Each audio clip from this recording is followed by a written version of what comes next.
Welcome back. Time now for The Lid, and with me is General Barry McCaffrey, MSNBC military analyst and a former Gulf War division commander and former National Security Council member. Thank you for taking a few minutes. General, let me just ask you, in terms of what you think the president is trying to achieve strategically here with Iran, we put the tweet up a minute ago threatening that he says if provoked, he could bring about the end of Iran. He's also talked about, hey, Iran, call me, and he's even hinted in public that he wants folks in Tehran looking at him and potentially being confused about what he's after. Do you see a strategy at work here? Well, he certainly confused everybody, including our allies. Look, at the end of the day, these public exchanges of threats of war raise a level of risk. It's nonsense. Nobody would benefit from a general war in the Persian Gulf.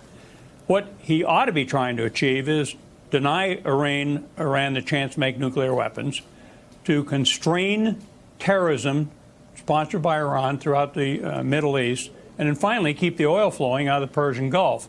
What's our strategy? So far, it's not revealed. Some deterrence is happening. That's good.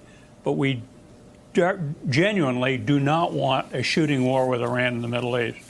There has been, I've noticed some of the comments from folks in the Senate who are engaged most on this issue that have given, I think, a conflicting impression about what's going on here. What I mean is you have Angus King, who is an independent from Maine, caucuses with the Democrats. He's reviewed some of this intelligence. He looks at the actions by the Trump administration to declare the Revolutionary Guards a terrorist organization, actions on sanctions. He said the question it raises to him is who is provoking whom?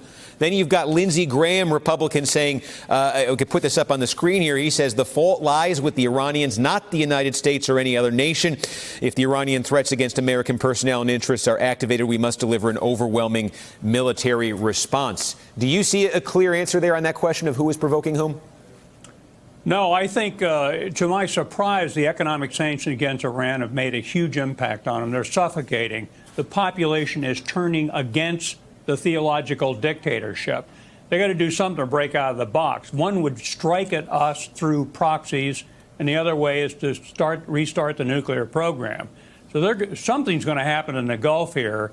The confrontation is on. The economy in Iran is plummeting. They can't get their oil out, so something's got to give. The right solution is let's talk to them. Reward and punishment. The language in public, though, has to be conciliatory, not threatening. When we talk about the potential for some kind of armed conflict here, some kind of military conflict, people sometimes go, I think, instinctively to the notion of all-out war. There's also the possibility, though, I think that looms there, of some kind of American engagement, military engagement with these Iranian-backed militias, these Iranian-backed forces. On that level, what do you think the likelihood here of that is? Well, I think the chances of the Iranians striking at us through a proxy are significant. That was the reason to deploy the Lincoln Carrier Battle Group, to forward deploy more B-52s to try and deter that option. But I would be concerned that if shooting starts, the upward pressures on escalation will be enormous. And if the U.S. Air Force and Naval Air have to go after the Iranians, it's going to be a bloody issue. There's no question in my mind about that. We had this report, too, that Iran is increasing by fourfold the rate of enrichment of uranium. What do you make of that? Well, I always thought, to be blunt, the accord we had on the Obama administration was a poor one. At the end of 15 years, they're going to be a nuclear power. I think they're probably less than a year to break out now.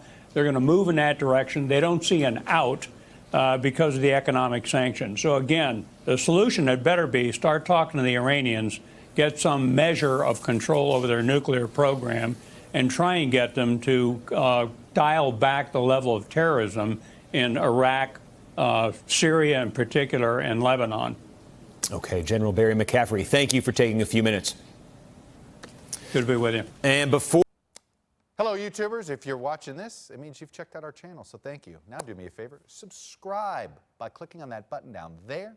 Click on any of the videos to watch the latest interviews and highlights from MTP Daily and MSNBC. You can get more Beat the Press content every morning in the First Read newsletter. If you're tired of content that you don't know anything about where it came from, you don't have to have that problem with us. NBC News, MSNBC, MTP, and the Meet the Press mindset right here for you on YouTube. Subscribe now.